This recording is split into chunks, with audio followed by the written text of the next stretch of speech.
Hello, and welcome to Alive or Just Blethering, a podcast where two 30-somethings discuss the music we found and loved growing up. My name is Keith McLeod, and with me is my fellow host, Chris Lavender. Today on Alive or Just Blethering, I'll be taking us through Morning View by Incubus.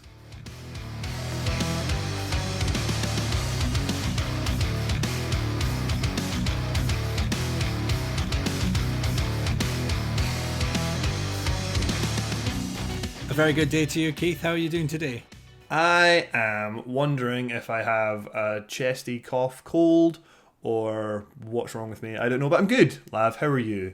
Very good, very good. It's been nice enjoying this wonderful weather in June 2021. Summer arrived, didn't it? It didn't half. What a fantastic few days of weather we've had.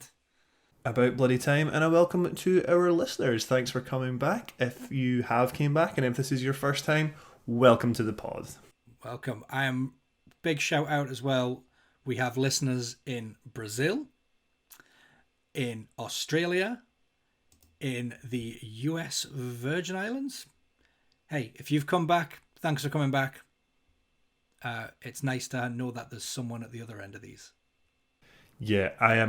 When we discovered we had probably a single listener in Venezuela, I said Viva Venezuela. I'm not going to do that for all these countries because I'm just not going to butcher foreign languages, which really is the problem of being a native English speaker, is you're too fucking lazy to learn someone else's language.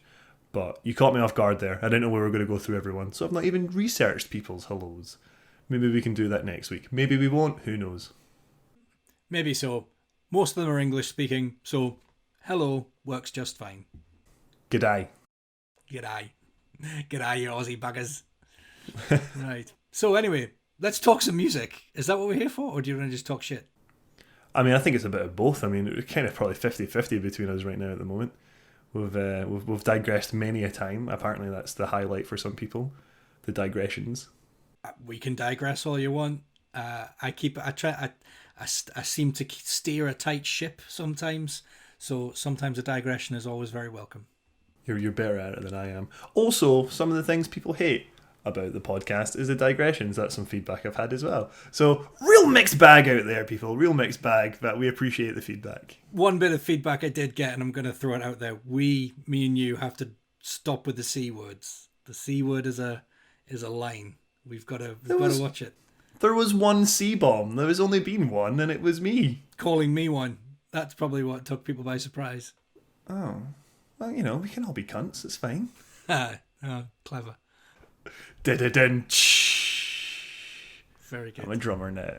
Yeah, man, we are here to talk about music and the music we found and loved growing up. And today, I am going to try and take you through pretty much one of my favourite albums of all time. I'm not going to sugarcoat this in any way. I fucking love Incubus. We've already discussed. I have an Incubus tattoo. It's on my back. It's faded. It's very faded now. So maybe I need to give that a little bit of TLC. But yeah, Morning View just sort of stands as one of my favourite albums, and kind of I've always came back to it over the years. You know, it's always been in my sort of library. I will listen to it at least once or twice a year, and it's something that I had to bring to the podcast.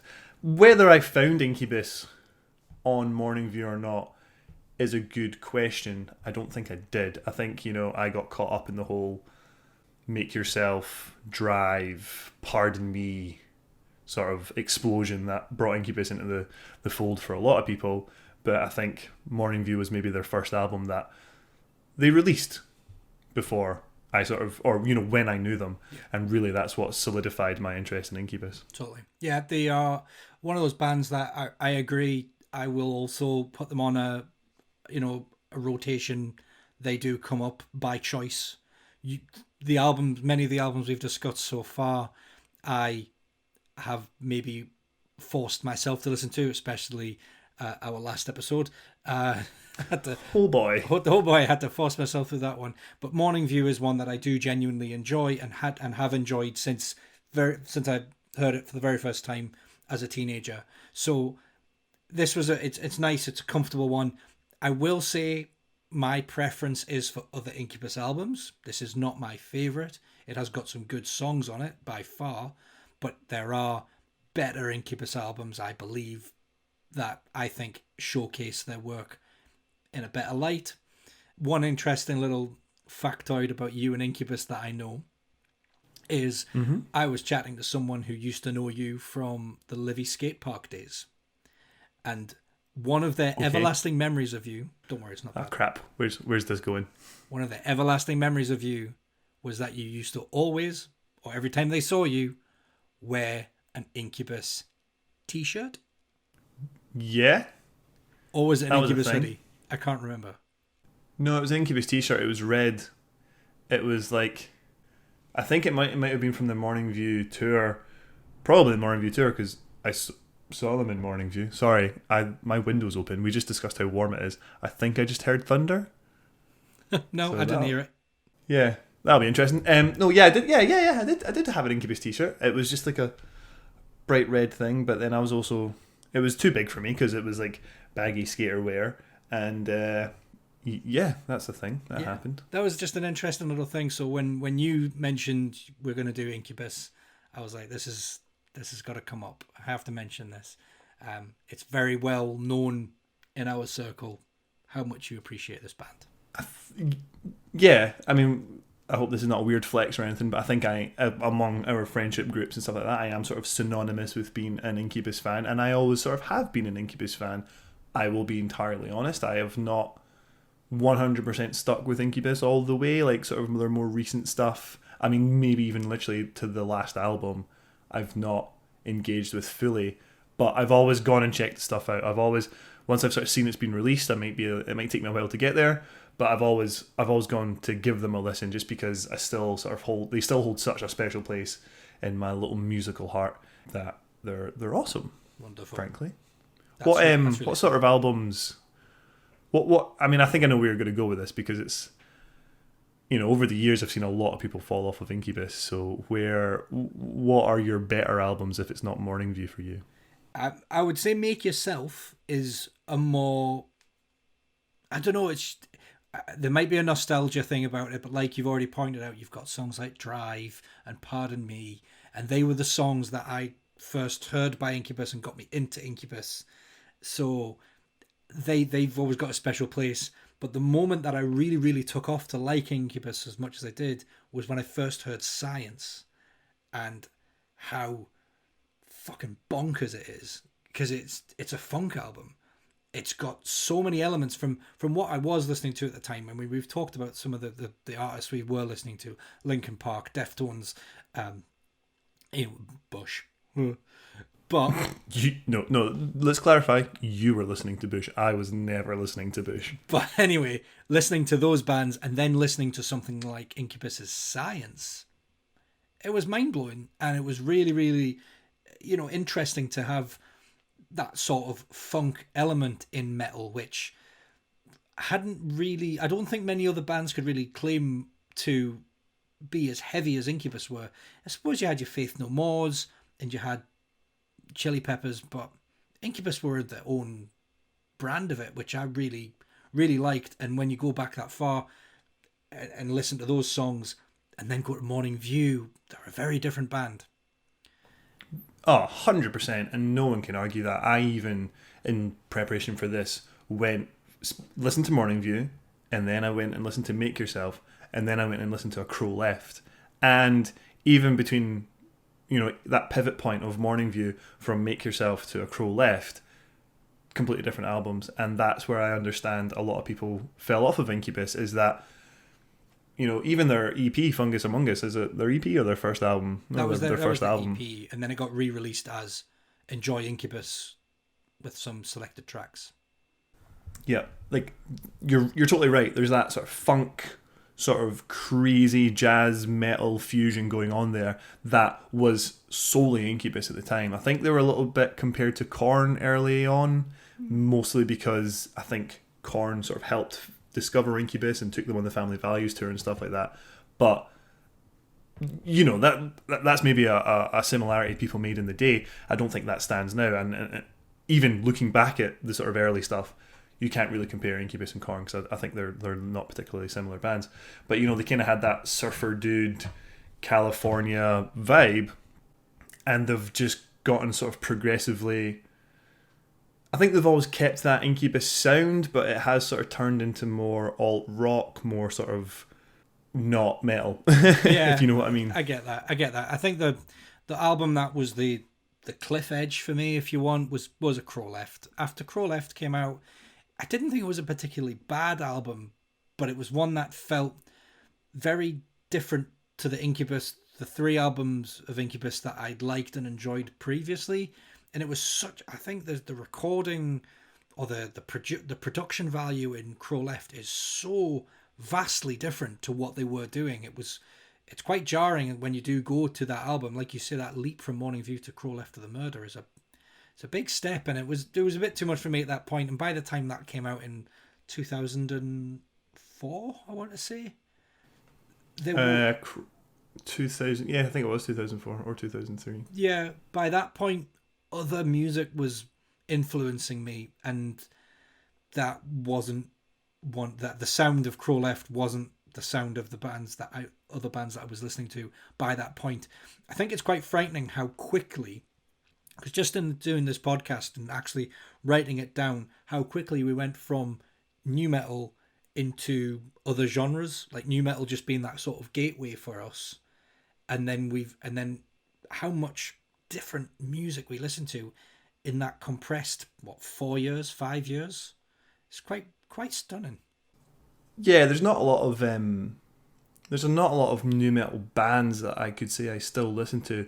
I think we've spoke about previously maybe doing like episodes where we cover individual singles, and I'll come back to a butt ton of nu metal in those individual singles. Not a lot of albums, not a lot of bands stuck with me out of the nu metal era.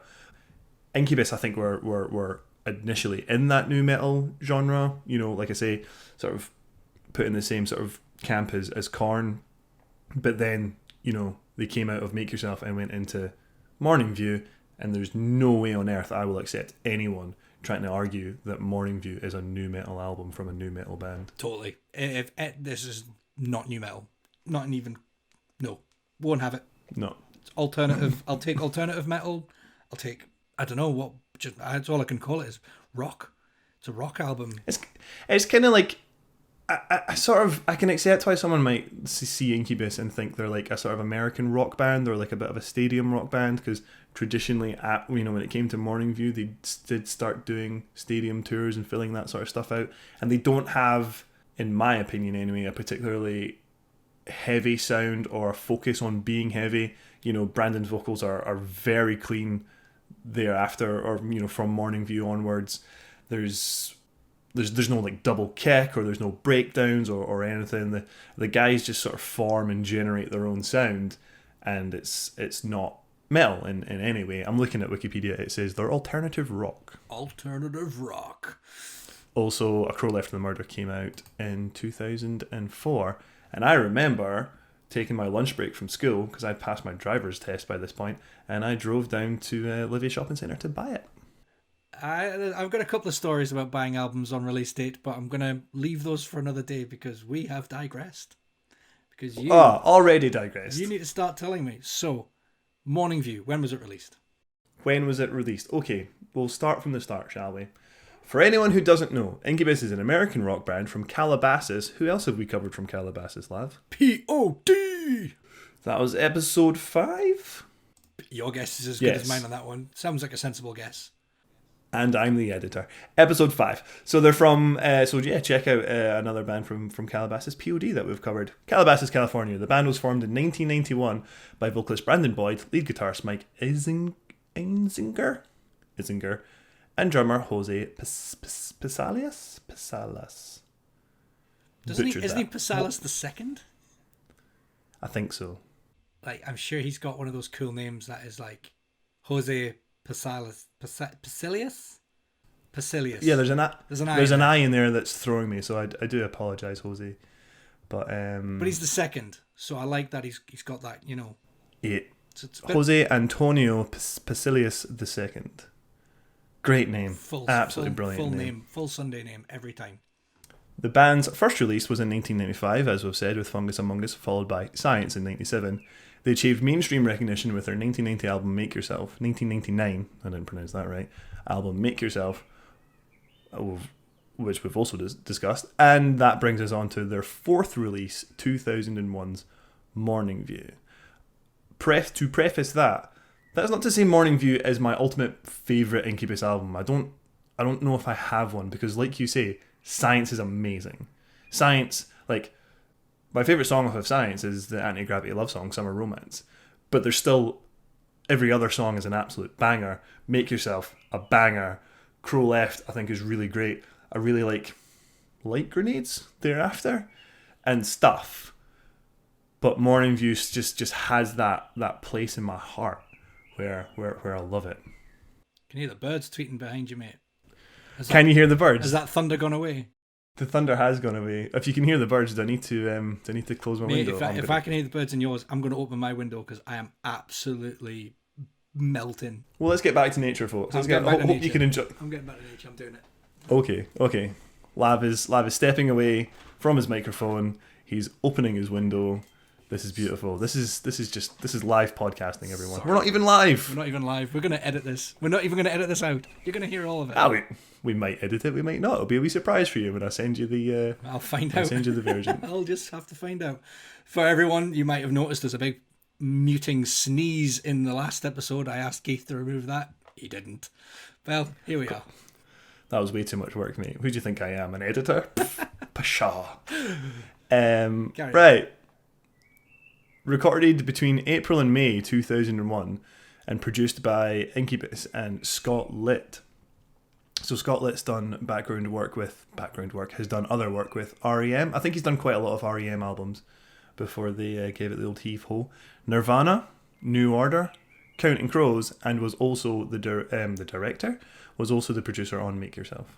Yeah, he does have a wee nice list of things. So he produced the single releases for Nirvana from the Unplugged album. Interesting. Wow. Well, that's interesting as well, because to coincide with the release of this album, and we'll go on to talk about it a little bit later on, Incubus did a DVD where they recorded a live session in New York. So they performed a set in New York.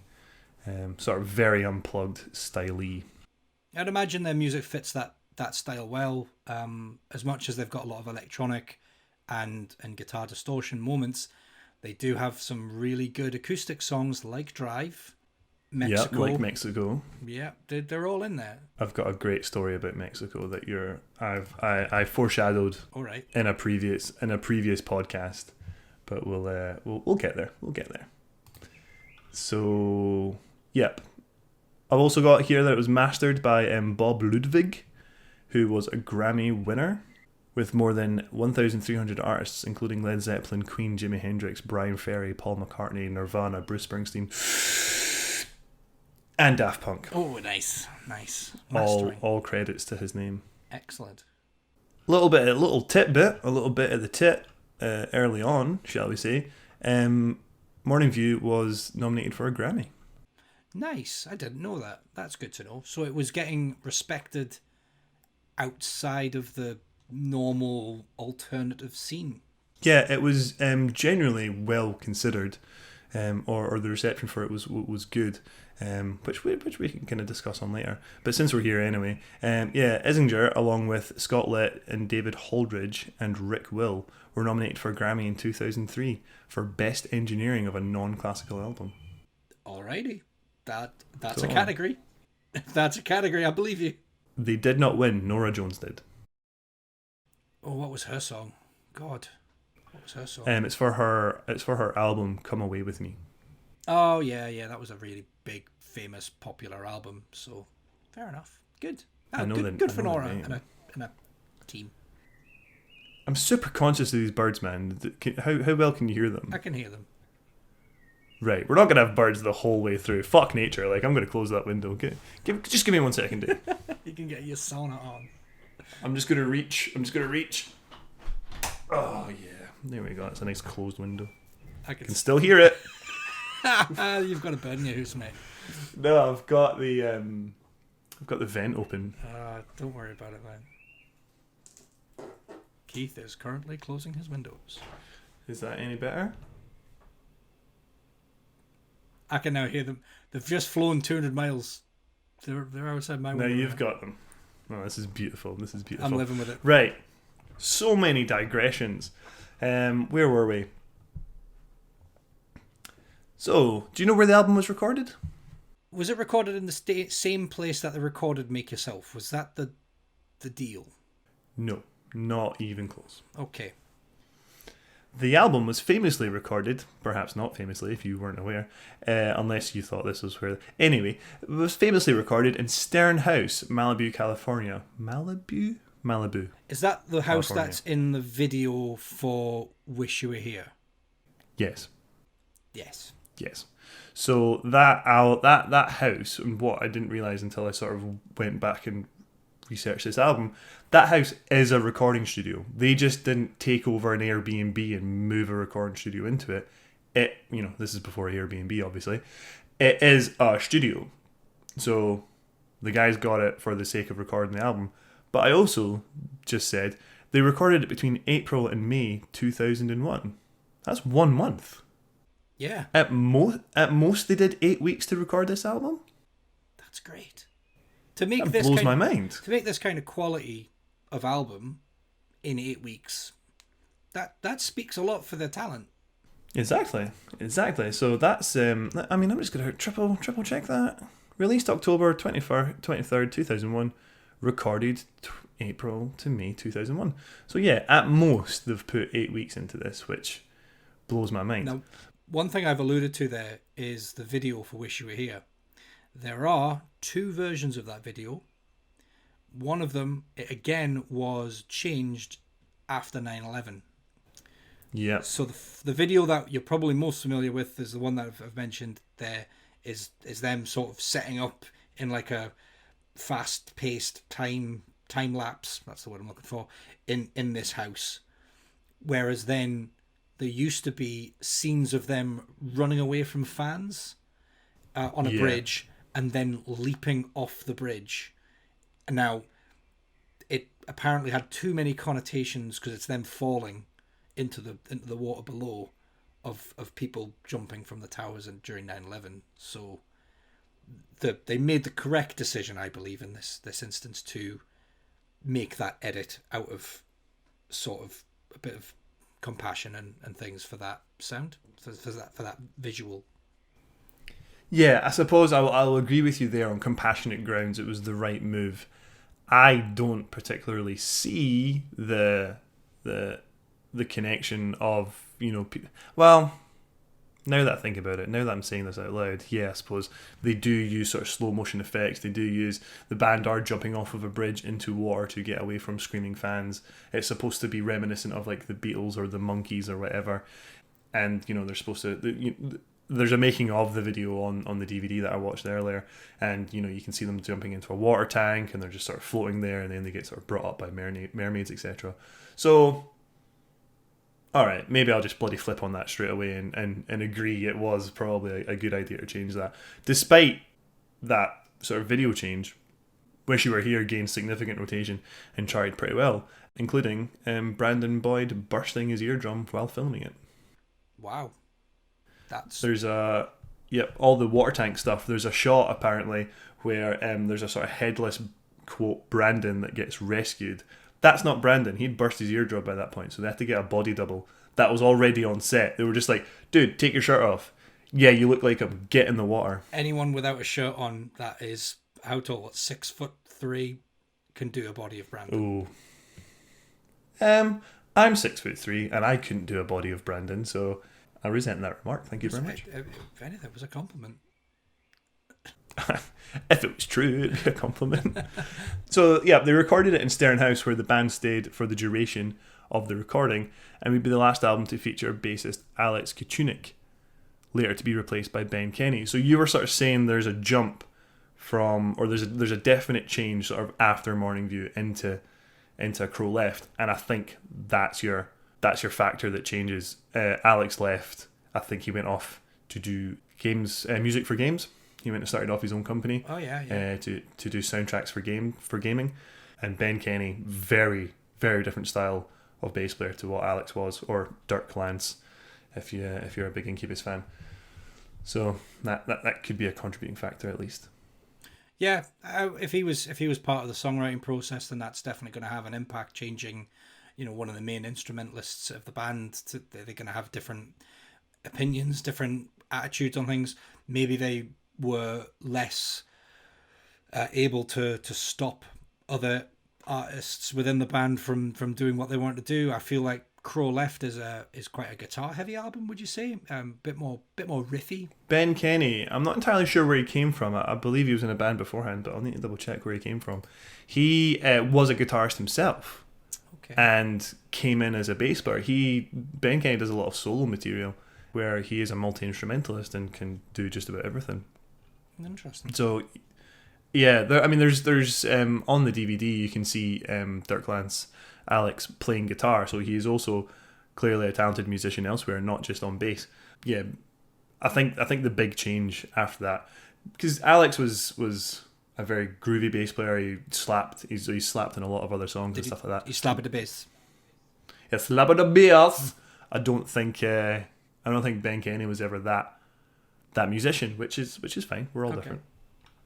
Fair enough. Yeah, there's definitely that change in sound. That's unmistakable. To me, when you put them back to back, Make Yourself and Morning View sound quite similar. And they were recorded and released very close together. I understand that this was their straight off the Make Yourself sort of tour. They went straight into writing and recording this. Yeah, essentially similar to what definitely essentially what Limp Bizkit did with $3 Bill and Into Significant Other, we've now got Incubus in 1999 coming off of Make Yourself into recording Morning View. Yeah, because they must have been on some really good wave, a good high at the end of a successful tour to have that and see. Obviously, you get a chance to write some songs while you're on tour as well, but they've clearly run with it and they've made a brilliant album for it. It's as we've already kind of gone over. It's one of those sounds that I can quite comfortably listen to. These three albums from Science into Morning View quite comfortably. All three, Science, Make Yourself, Morning View, they nicely flow into each other. I can see the progression. Crow Left is a hard change, hard left. I'm like, ooh. Is it a hard change? I mean, it's a change, but I still think Incubus are there. I still think their sounds are there. They maybe go a little bit. There's a couple more proggier elements on A Crow Left. There's, I think is it Pistola? There's Beware Criminal. Yeah, it's very riff based. I can remember it being a very riffy album, which on its own as a standalone album is good. It is a good album. It's just when you go from this into that, from Morning View into Crow Left, I feel is an event which it's jarring. It's a little bit jarring. It's a little bit left field. You don't see it coming, but once you're in there, it's okay. It's just a bit of a. I suppose it is just like I say, as I mentioned there. I find that Morning View and Make Yourself sound relatively similar, and they nicely lend to each other. But then this album sounded just different. It will be the same lineup and obviously the same producer. So yeah, you're gonna maybe have some similarities there, especially being recorded so closely together. In that, with Morning View being recorded in Stern House was on Morning View Drive, Malibu, which later became the namesake of the album. Alex Kuchinik, Dirk Lance, as I've already mentioned, commented that the band had previously tried to do that for at least the writing portion of Make Yourself, but we didn't have enough clout at the time. When we were getting ready to write this one, we knew that we needed to get into a more creative place. The idea was to not feel as if you were driving somewhere to go to work on a record. You could just get up and it was a natural extension of your day. So I think to me, reading that and sort of going back to the album, I think that's very clear. We've already commented that they essentially recorded the damn thing in, 6 to 8 weeks. You're living in a house. It's a studio. All your gear's downstairs. You're living with your band. You just write music all day, right? That'd be so cool. I'm so jealous of that. I'd love to live that life just for 6 to 8 weeks. Totally. They could have done what Deftones did and just taken the piss and stayed there longer. Played some Tony Hawk. But I think it shows in the recording and the music and what they produced. Out of that relatively short time period, you've got a potentially timeless album that has some really great tracks on it. Definitely. So, of all the tracks, then, which one's got a place in your heart? Which is the one that, if you've only got a 10-minute bus ride or a short train journey, you've got the old Spotify out, and I just want something just to take me to somewhere different while I don't want to interact with humans. Which is going to be the song that you're going to pick first? Ooh, tough question. I might even just kick it off track 1, 2, 3. Just Nice to Know You, Circles, Wish You Were Here. I think it's a great opening to the album. They're great songs. You've got that really energetic punch from Nice to Know You. Circles is pretty beasting as well. And then it chills with Wish You Were Here. And then I think you get into some of the more calmer and perhaps like proggier or like chilled songs of the album. You've got Just a Phase, you've got 11 AM, you get Mexico, you get Warning. Warning is one of my favourite songs as well. Warning's really good. Yeah, I like Warning a lot. The album has these places where you can go, where you can kind of have your heavier moments, or you can have your sort of rockier, more upbeat moments, or you can just lose your mind to Aqueous Transmission. Do you know what I mean? Yeah, totally. I like the end. I do like the ending of using Aqueous Transmission. It's just a nice sort of wind down. It's lovely. It's a really lovely song to listen to. It's the whole journey of the album, It's like it's practically a night out. You've got your highs, you've got some lows, and then you've just got your outwards journey to what is it? I have fallen asleep to Aqueous Transmission so many times.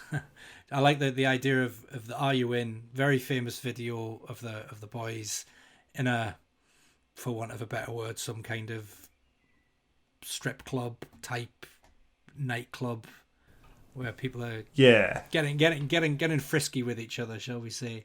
And they, it's just them chilling, playing music, and it's a really relaxing song. I love Are You In? It's such a good. Just chill, put that on the background, and you can totally blank out from the world. So if I was going to say, that train journey, I just wanted to cut life out for 10 or 15 minutes, I would possibly start with Warning and then maybe get as far as Aqueous Transmission. Because Aqueous Transmission being the type of song it is, I sort of don't mind Xing it, if that makes any sense at all. You don't need to listen to you don't need to get to the crickets. You don't need the full 7 minutes. You can just be like, bim, bim, bim, bim, bim. Thank you very much. That'll do. Yep, that'll do. Yeah, great. That's plenty. No, I get you, man. And they're some absolutely great picks. Like absolutely awesome song. You talk about the videos as well. There was 4 or 5 singles released from. There was 5 singles released from Morning View. Wish You Were Here, Nice to Know You, and Warning. Are You In was only released in the UK and Europe, I think. I don't think that was actually released in the US. I could be totally wrong there. And then Circles was a promo they release. made it just as a video in the rest of the world. Yeah, Are You In is a song by blah, blah, blah. It was released in Europe and Australia as the 4th single from Morning View, so it wasn't actually a US release. Which, harking back to the video, it's a great video. The guys are all in sort of characters. Someone's a pilot, someone's like a tennis player. Then you're right, it's in a bit of a sex club. There's lots of women. There's no nice way to put it. It's a sex club. It's a I'm pretty sure it's a sex club. They're in a swanky, very clean brothel. Yep, there's lots of women in their underwear, and the sort of the band are juxtaposed against like actually them and these characters, and then they're actually doing a performance piece like in the middle of the club, and then it gets to the bridge, and then the song sort of takes a little bit of a tonal shift, and then the band get pulled away by these women. I'm pretty sure that's all their girlfriends at the time. That's all their partners. So the women they're kissing in the video were their partners at the time. But yeah, not even a US release.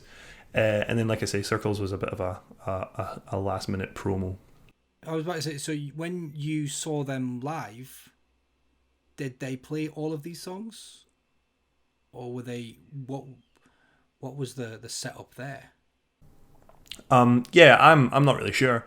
The gig was in 2002, so I'm sure the lineup the set list will be online. I've not looked at it for this, but yeah, it was the Morning View tour, the Honda Civic tour, no less. Are you aware of this?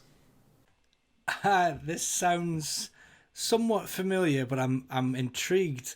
Did Incubus get sponsored by a family car to do it? So yeah, essentially this is a thing that is, or was still going until very recently. I think 2020 was the last tour of it. But let me. Was it the same Honda Civic? Was it like a 1999 Honda Civic with the flame decals and a VTEC upgrade in the engine? Probably with some TVs in the bumpers outside and a nice fireplace in the boot. But yeah, the Honda Civic Tour was an annual concert tour sponsored by American Honda Motor Company and produced by Marketing Factory. It wasn't just America. If I had the ticket, I could show you. But I went to the Honda Civic Tour in Glasgow at the SECC Hall 4, which we've discussed before as being a complete echo chamber.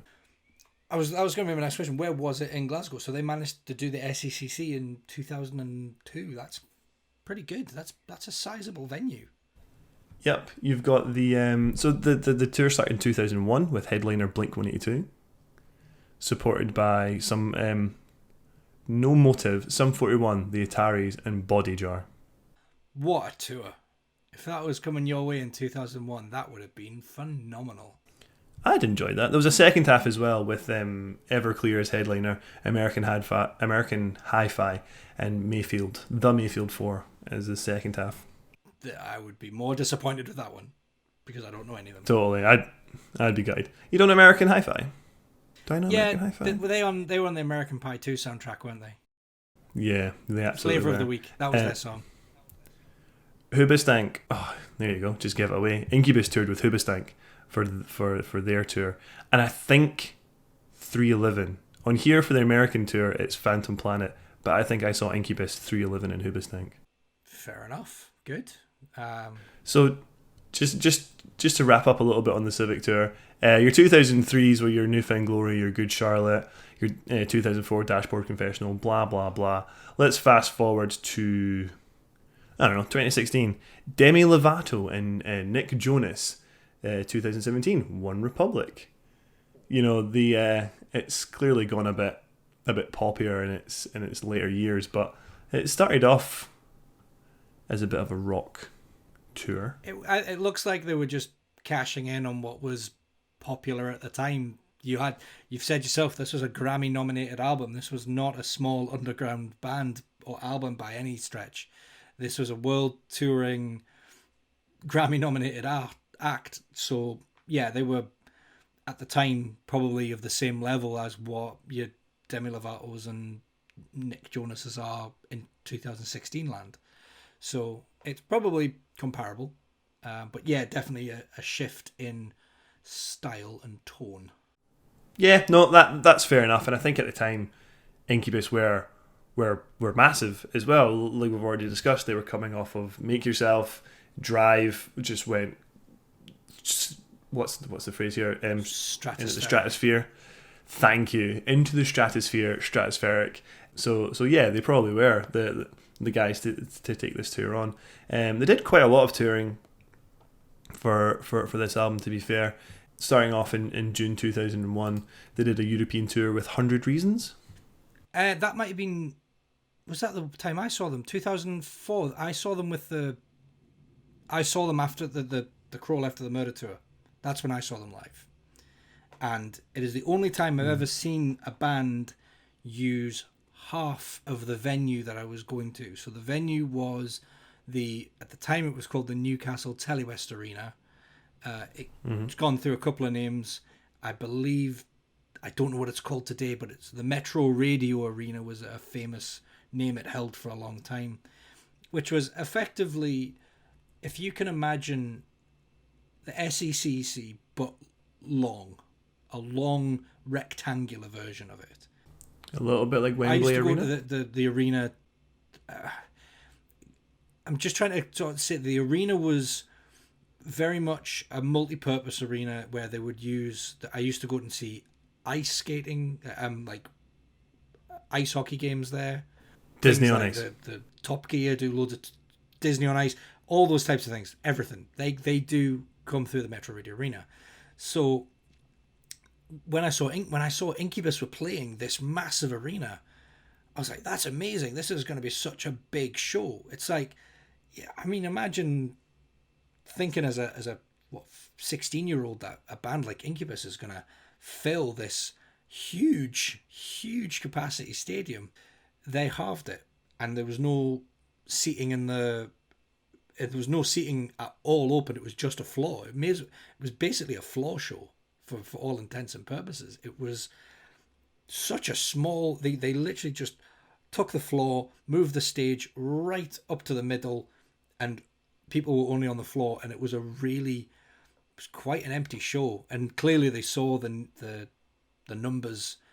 They just weren't pulling them in. And I suspect it is someone like Incubus.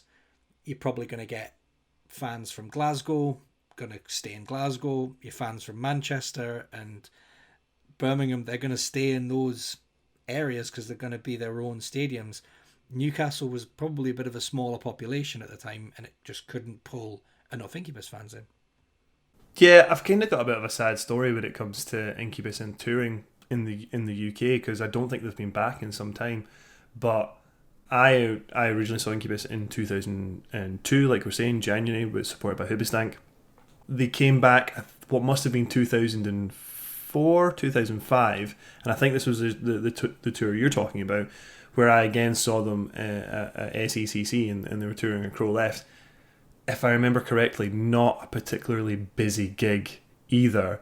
And then they were supposed to come back, let's just say, argument's sake, it was Light Grenades, the next album, and they essentially cancelled the show, refunded the tickets, and as far as I'm aware, they've never came back to the UK. Goodness. Something dropped off in the UK's Incubus fetish. Well, I've seen it as well, because I've known people to be avid Incubus fans, and as they've not kept up with their, jazz fusion metal surfer stoner kid rock, those people that were essentially attracted to them for that sound have not stayed with them, because they're just not that band anymore. And that is what it is. You enjoy bands for what they are. Yeah. I think I'm going to listen to the later albums. I'm going to listen to Light Grenades, and if not now, when. And I want to just see what remains. I might give them a listen later this week just to see how it sits, because it's interesting to note that I don't think I was alone in Incubus suddenly dropping off. And like you say, I was at the Crow Left the Murder tour as well, and it was a sudden. I just felt it was a really low key event, and you got to see for yourself going from SEC for Morning View versus SEC for Crow Left, a mere 3 years later, if not 2 years later, and it was just a much quieter event. Really, really interesting that happened UK wide. Not a coincidence at all, really, and not surprising. They did Monuments and Melodies, which is a bit of a greatest hits, but it also has some really great individual tracks on it. Black Heart, Inertia for one, I really like. There's a few more songs in there actually. That's a sort of standalone album, but it is also a bit of a greatest hits. If Not Now, When is a slow burn. Super duper slow burn. There's some nice songs on it. Like I say, I've kept with Incubus throughout all this time, but I'm not engaged as much as I used to be. And then you've got 8, which I think is the album I've not actually given that much time to. But again, 2017, wasn't it? Yeah, they've all got great songs on them, all got really nice music on them. That's another thing about Incubus as well for me. We've already discussed bands like Linkin Park and Papa Roach and Limp Bizkit. And Incubus for me, despite Muse, were one of the bands where I could say music doesn't need to be heavy. Music doesn't need to be like screamo or double kicks or metal or whatever. Incubus is a band that I can appreciate, that I think produce good music but can also just be nice, chill music. I mean, look at Aqua's Transition. You can kind of come in and out of that song no matter what, and it is just a super, super chill song. It's got such a good lo-fi vibe to it. I love it. And now I listen to a lot of lo-fi, like only in the sort of last couple of years with working from home, etc. Not just the pandemic, I did it prior to that. I sort of discovered lo-fi on Spotify, and you can just put on a lo-fi playlist, and that stuff is great in the background, super, super chill. And like Incubus sort of took that element of their music forward as opposed to their heavier, rockier moments. They sort of took that lo-fi, just, I'm losing my words here, but for lack of a better word, chill vibe forward. And I think they really embraced that. Nice. So we've covered sort of what the album really meant for us and where we were at the time, where our heads were. What would you say is a band that you listen to today that you could probably say is, I listened to this band because of Incubus, or they led me down a path? I don't know, modern day Incubus, because they're so different. I suppose so. That's another thing about this band, is they are so standalone for me. Okay. I don't know that they particularly influenced me into, or I can't identify at this moment in time, a specific path that they sort of led me down. They've always been, I can tell you that from bands like Killswitch Engage, I went into bands like Protest the Hero and stuff like that. Like a kind of that more, going from that metalcore element into that more technical element and stuff like that, and it introduced me into some heavier music. I don't think Incubus so clearly took me anywhere other than just an appreciation for Incubus. Fair enough. I think for me, I was going to say, I suppose I sort of cheated on that question, because I would say a lot like the lo-fi stuff that I would listen to today. So there's artists like Bonobo, Tycho. That sound of aqueous transmissions could fit on one of their albums quite comfortably.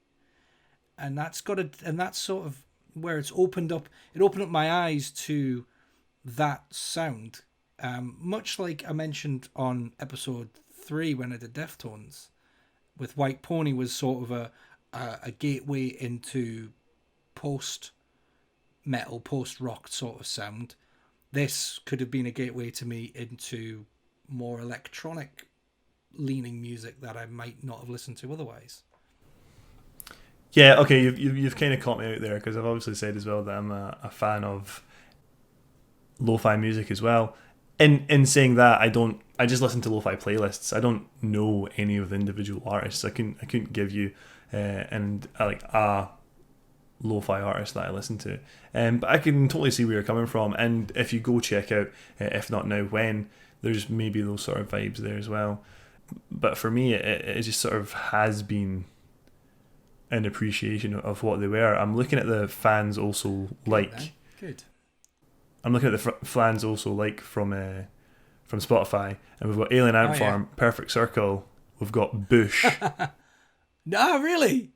No way.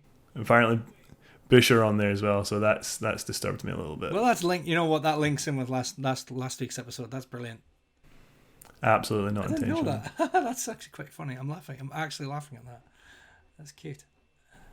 Totally. So the album did pretty well, like I'm saying. In the United States, it went 2 times platinum, sold 2 million copies. Again, that's a to go platinum once is a must be an achievement in itself. But to go double platinum, and there must have been so much momentum that they carried through for that. Yeah, I really think they had that. It went gold in the UK, New Zealand. It went 2 times platinum. Also in Australia, it went platinum. They actually recorded the video for Warning while touring Australia. That was they actually filmed that in Sydney. Oh, nice. That's interesting. My first sort of introduction to Incubus was in computer games. All right. So the first time I was actually privilege is in a snowboarding demo, snowboarding game. Was it 1080? No, it was not 1080 on the N64. That didn't have any licensed music, I don't think. It was on the PlayStation, and I just had the demo. It was like MTV Slopes or something like that. Okay. So I've always had that association of like extreme sports with Incubus as well. Well, I think we said previously that Dirk Klantz, Alex the bassist, went on to do music for video games. They did a soundtrack for Halo 2. No way. Incubus did a title track for Halo 2. What's that song called? I've never heard this. This is all news to me. Well, if you can keep filling while I Google it, it's called Follow. Follow. Now the thing is, I must admit, I was never an Xbox person, so I've never played Halo more than for like 20 minutes at someone's house, so I would never have noticed a song like that. Do you know the song? Is it a song that you recognize or remember? Well, if we were going to do games I found and loved growing up as a child, I would have to do Halo 3. Because, like yourself, I didn't have an Xbox. I went on to 360. So I didn't hear Follow by Incubus on Halo 2 because I only played Halo 2 when it came out in the bloody remastered version. Oh, the Master Chief Collection. So no, I'm not familiar with the song. Okay. They've done other bits and bobs. They did a title track for the film Stealth. Do you know that film? Yes, I do. Now, the reason I know this film is not because of the film. I haven't got a fucking clue what happens in the film. But a picture from Stealth was of a futuristic jet plane. Is basically the movie. Mm-hmm. That's the movie as far as I'm aware. They're making a futuristic jet. Now, it was a prop. And someone took a picture of it and posted it in like some conspiracy theory forum. Being like, look what the US government's hiding from us. Yes. Like, oh my word, no. The amount of folk underneath of that, like, it's a film. Like, imagine someone posting the fucking aliens from Independence Day and being like, aliens exist, by the way. Look, I've got proof. And they just show you Will Smith punching a fucking alien. Like, it's seriously, when something like that happens, and it really took traction in the Facebook group of like, the US government's hiding the super stealth aircraft from you, and it's like it's from a movie, guys. Get over it. So anyway, that's my one and only memory of Stealth. I was totally not aware of that, but you're right. It is a film where there's some fighter jet AI thing, and I think Jamie Foxx has to fight it. But no, they did a song for that, and it's called "Make a Move," and it's a jam. I even ordered the CD single off of eBay because I really liked it that much, and I just missed it being released. So that's fun. That's fun. eBay buys. There's an episode we could do. Oh yes. Now I've got 2 eBay buys. I've got Hate Love Tragedy by Papa Roach, and I've got this song, really, which is all I've got for you. I've got a couple. I've mentioned it up until now, but I'll briefly just sort of talk about the Morning View Sessions, the DVD that was released with this. So, do you know much about it? I'm aware it's sort of like a making of documentary that followed them around while they were making the album in this house on Morning View Drive. Kinda. The focus. Ooh, I can hear a dog. There was a dog. Welcome to the suburbs. The focus of the DVD is that sort of unplugged session that they did to acknowledge the release of the album. They actually recorded that on the day of release, and so then the DVD came out after. But there is a lot of sort of really bad documentary footage. It is just, I don't know who the cameraman is. I'm assuming it's someone, I'm going to say on their staff, probably just a mate, with a handheld 2001 probably mini tape camera, just shooting the shit, just hanging back with the guys and just filming it. And you do get to see a bit of their life in this mansion, in this absolutely beautiful Malibu mansion. And it's cool. It's you just get to see the guys doing their thing, and there's little snippets and featurettes of what it is that they've done. But seeing that is where you see they're big into surfing, weren't they? Yeah, they're all surfers, I think. Yeah, that would be cool. But yeah, you've got the set list where it's a bit of a morning view / Oh no, there's some science tracks on it, but they played Pardon Me, Stellar, Glass, Circles, The Warmth, Mexico, Drive, Warning, New Skin, Just a Phase, Nice to Know You, and then close with Wish You Were Here. And I've not told you my story about Mexico yet. Go on then, tell me about Mexico. I always thought that Mexico was like the little brother of Drive. It never had the same grip that Drive managed to get. Drive managed to probably put Incubus in the spotlight, if I'm being perfectly honest. So Mexico was it feels like a sort of Drive part 2. What go on then, give me some news on it. Well, before we go any further, you think it's Drive part 2? It's their attempt to put an acoustic track onto an album. Like, just put an acoustic track on. That's it. It's an acoustic track. It's a token acoustic track. It's the tick box exercise of a track. Oh, I don't know if I agree with that. Maybe I'm being a bit overprotective here, but I think this song sort of stands by itself as, acoustic tracks are a thing. You don't have to. It's not a tick box exercise. You can just have acoustic tracks on an album. You can, and Incubus had one on every album. I don't think they had one on every album. They didn't have one on Science. They might not have. I'm just making that up. I'm just making you doubt yourself. Basically, Mexico to me was, and it's very similar. I find it very similar structurally to Drive. And Drive was, well, Drive is Drive. I think Drive is probably one of those songs that's pretty untouchable in the sense of a lot of nostalgia and things for me anyway. But Mexico, I don't know. I skip it. There's my. There we go. You've got me. You skip Mexico. I skip Mexico. Yes. Well, that's sort of where I come from. Is that they are two very different songs. You're right. Drive is essentially untouchable and is their golden chalice, as it were. Whereas, to me, Mexico stands as its own standalone. It's a lot more somber. It's a bit more. It's a darker sort of song. Drive has got that sort of hopeful lift to it, and Mexico is just its own thing. But time to pull the rabbit out of the hat, as it were. You told us, what episode was it, where you performed Alien Ant Farm Smooth Criminal as your first gig or first song you ever did live? Is that right? That is accurate. Yes, that is it. What episode was that on now? It would have been Papa Roach when we were talking about Alien Ant Farm. Episode 2. When we were talking Alien. Yep, thank you very much. So, full disclosure, Warning would be my second ever song I performed live. I'm guessing Mexico. Not Warning. First. Sorry, Mexico was my.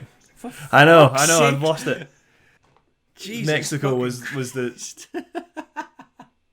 How many times did I say Warning when I meant Mexico? Just once, but I'm like, the fuck? Right. Why did you say? You built up this whole thing about Mexico. Oh, Mexico, there's a story I've got to tell you about Mexico, said Keith an hour ago. Foreshadowing gets to it. So, all this big build up, it's just, I've got a story about Mexico. Here's my story about Mexico. And the second song I ever performed live was and Warning. He fucks it. Totally fucks it. Or maybe it was the first song. I can't remember. It was so long ago. But essentially, for my school talent show in 2002, I did Mexico and Warning. no, the Green Day's Drive. What was the Green Day acoustic song? Oh, Good Riddance. Okay. Yeah, so yeah, the story being that Green me and Day's some school Drive. friends, Oh man, that is a wonderful description of Good Riddance. Green but Day's it Drive. but it makes sense, So, right? But it do you makes like sense. Drive? Do you like Drive? I've got this band called Green Day. Give them a listen. You'll fucking love it. So true, so true. Oh, sorry, sorry, but I'm in bits. Like You've got me. Fuck's sakes. Thank you for. I just couldn't remember the name, but I was like, oh, it's definitely Drive. Yeah, the at school, the talent show, the biggest thing that anyone could ever think of. Papa Roach thought they were going to make their career on their school talent show. They failed, and so did I. So, some school friends, we were going to wait for it. We were going to be a Deftones cover band. Even better, you fucking hate Deftones, Keith. What are you doing? I do. This is probably why I hate Deftones. Or were we going to be a Deftones cover band? We tried to do My Own Summer, and I was the vocalist, and I tried to scream my way through My Own Summer, and it was awful. Like, it was abysmal. So much so that we didn't even want to go on as a band. But a couple of days. It was such a bad show. It made you reevaluate your life choices. Wow. Yeah, at 16, I had an existential crisis at 16. There's an alternate timeline that I'd love to just have a peek at. Wouldn't that be good? So a couple of days before the talent show, the band all bail and shit themselves and like, oh, we can't do it. But I knew the organisers, so they were like, well, we've got this slot. And so me and the guitarist just took a couple of days and went and learned Green Day's Drive and Mexico. and that is that's on video somewhere. Someone from the then Stevenson College came and filmed it for one of their media projects. All right. Wonder if we have some contacts. I've never seen the video. Wonder if we have some contacts who can find that one. I mean, I know exactly who it was, and I could reach out to them if I wanted to, but I'm not gonna. Oh well. Never mind. Wow. But there you go. I remember losing my shit when you did Smooth Criminal. So fair's fair. I did. Good Riddance. Time of your life. And Mexico. Brilliant. Yeah, good call. Your song selection is 10 times cooler than my song selection was. Well done. Good enough for me. I'd have given old Smooth Criminal a bash at the time as well. Wow. Got anything else to mention about Morning View? I recommend if you're into this album, like, definitely go check out the DVD. It's cool just to see the guys doing their thing and having their setup. Brandon is shirtless a lot of the time, as he was sort of known to be. They did an MTV Cribs while living there. MTV came and shot Cribs in that and house. apparently other in the house that wasn't theirs. theirs. So the guy doing the sort Says of a like lot about MTV handy cam Cribs. footage. Well, totally. It wasn't everyone's house. The guy doing the handyman footage is filming MTV Film the Band, so you get to see that. But also other artists that used the studio or have at least had connections to the studio are Alien Ant Farm, Black Eyed Peas, and Deftones. So it's a famous manor. I'm not sure to what extent. Yeah, I'm not sure to what extent like Deftones actually did work there, but on YouTube there's a trailer for the studio. You can search Stern House. Is it Stern House? Did I even remember the name of the place correctly? Yeah. Morning View Drive. Thank you. And you'll see a sort of trailer on YouTube for the facilities and what they have there. And there's like this microwave, and on the microwave are band stickers, and from there I could see that there was a Deftones sticker. Very good, very good. Wow. Well, it's been quite. So this album has clearly left a wonderful impact on your life, then, Keith. That would be fair to say. Yeah, like we said, we spoke quite a bit about it at the beginning, how much I come back to this album almost annually. Like, it's a bit of a pilgrimage just to come back and revisit Incubus for a while. There's I love Science, I love Make Yourself and what have you, but just Morning View holds that top spot that I think it's Apple of your eye. unique apple of my eye, the what have you. Well, after that trip down memory lane, are we wrapping this up? Any final thoughts? We should wrap it up before we have any more technical difficulties. Yes, apologies to anyone who may have noticed that things might be a bit stuttery, but hey ho, we persevered. We have tried. Life happened in the last couple of weeks, and I've now moved house, and this was the first time we tried to record in this new setup, and turns out my Wi-Fi is shit. Hopefully it doesn't come across. You know what? You'll do good in the edit. I trust you.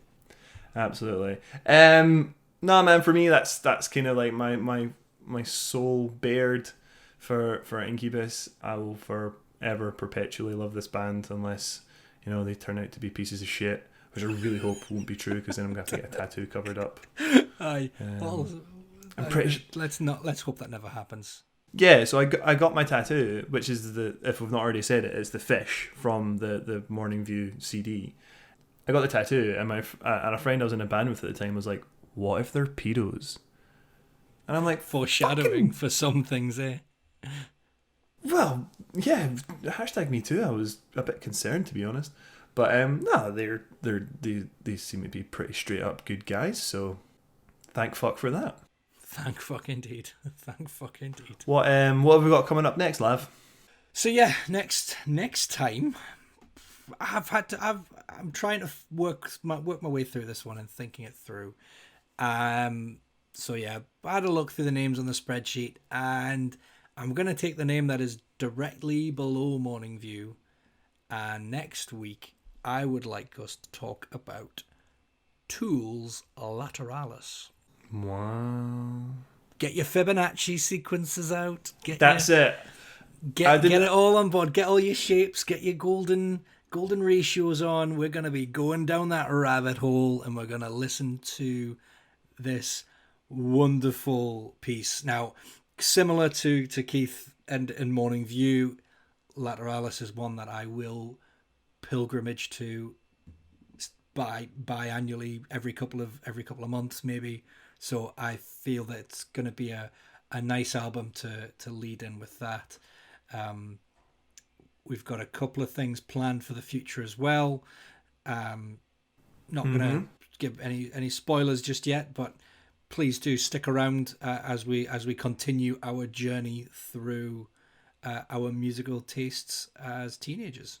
Yeah, we're trying to work on a few things. We've got a few things in the pipeline potentially coming up, so stick around for that. True story about Tool. I didn't really listen to Tool until they came on Spotify. That was recently. Very recently. I mean, 2019? Very, very recently, yes. Yeah. We can discuss this, Keith. I'm looking forward to it.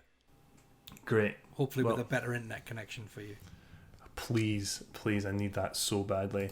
Will I take us home, as that seems to be the... Yeah, you take us to the Matthews Bridge. Go for it. I'll take us to the Morning View Drive. Thanks for listening. This has been Alive or Just Blethering. Head over to Instagram and Twitter at AOGB Podcast for all our latest updates. Next time on Alive or Just Blethering, Lav will be taking us through Lateralis by Tool. I nearly forgot. Thanks very much for listening. Goodbye. Goodbye.